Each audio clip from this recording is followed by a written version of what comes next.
Welcome to Holly's House and Around. Today I'm going to tell you about sauerkraut, and we're going to show you how to prep it. So what you need is like 2 heads of cabbage.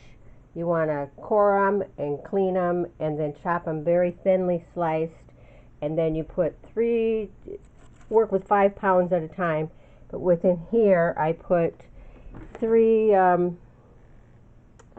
tablespoons of kosher salt, and then you want to grind it with your hand, and so you can get all the juices.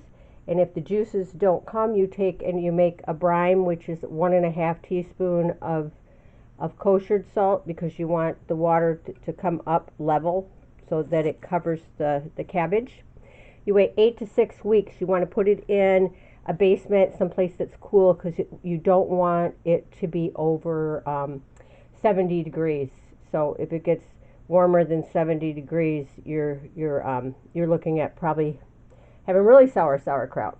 I go ahead and put a cheesecloth on mine, and you want to go every couple of days. You want to go and try to skim off the scum off the top, and then you can them after 8 weeks. Have a wonderful day, and that's my tidbit. Ta-da!